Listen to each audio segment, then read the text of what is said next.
तो भगवान के कुल मिलाकर के 24 अवतार माने जाते हैं।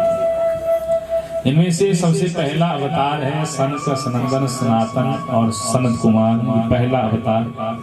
दूसरा जो है भगवान 12 अवतार भगवान शुक्र का रूप धारण किए हैं। उसके बाद नारद जी का अवतार और नर नारायण अवतार, कपिल देव जी का अवतार, दत्तात्रेय अवतार, पृथु जी महाराज जी का अवतार, और इसी क्रम में चलते चलते आगे भगवान राम का अवतार, भगवान श्री कृष्ण का, बलराम जी का, और यहाँ बीच में समुद्र मंथन के समय मत्स्य अवतार, कच्छप अवतार, धनवंतरी अवतार, मोहिनी अवतार, भगवान बलराम जी का अवतार, बुद्ध अवतार, कल्कि अवतार, ये 24 प्रकार के अवतार माने। इन 24 अवतारों में कुछ क्षणिक अवतार हैं, जैसे भगवान ने मोहिनी अवतार धारण किया, क्षण भर के लिए आए, दैत्यों को अमृत से वंचित कर दिया, देवताओं को अमृत पिलाया और भगवान अंतर्ध्यान हो गए। कच्छप अवतार भगवान का, कुछ भगवान के क्षणिक अवतार हैं, कुछ भगवान के कला अवतार हैं और कुछ जो है भगवान के अंश अवतार हैं। कुल मिलाकर के 24 प्रकार के अवतार हैं और जो 23 अवतार हैं भगवान के वो हो चुके हैं और 24वां अवतार भगवान का भी होना सुनिश्चित।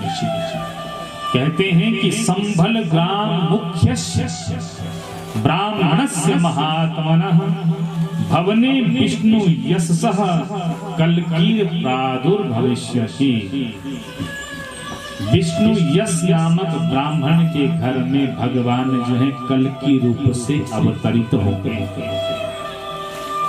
तब जब कलयुग का अंत होगा तो कलयुग की अवधि है 4,32,000 वर्ष। अभी 4 लाख किनारे हैं, 4 लाख मान लीजिए अभी किनारे हैं, बस ये समझ लीजिए, और अभी 5,100 कुछ वर्ष जो है वो व्यतीत हो गए।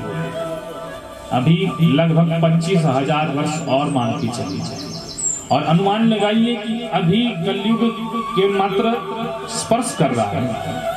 अभी अभी देखने में क्या मिल रहा है आप सब जानते हैं, ज्यादा बताने की कोई जरूरत नहीं।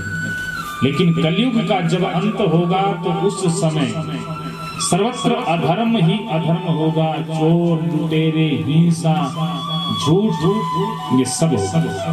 और यहाँ तक मनुष्य की उम्र कम हो जाएगी, लंबाई भी कम हो जाएगी। ऐसा भागवत में वर्णन आया है कि मनुष्य की उम्र बहुत कम हो जाएगी, ऊंचाई बहुत कम हो जाएगी। चने के वृक्ष में आदमी जो है वो सीढ़ी लगा करके चढ़ा करेगा, ऐसा भागवत में वर्णन आया है। अब चने की डाली, छोले की डाली देखिए आपने, इतनी सी होती है, तो उसमें सीढ़ी लगा करके चढ़ा करेगा। अनुमान लगाइए कि उस समय इस कलयुग में क्या होगा।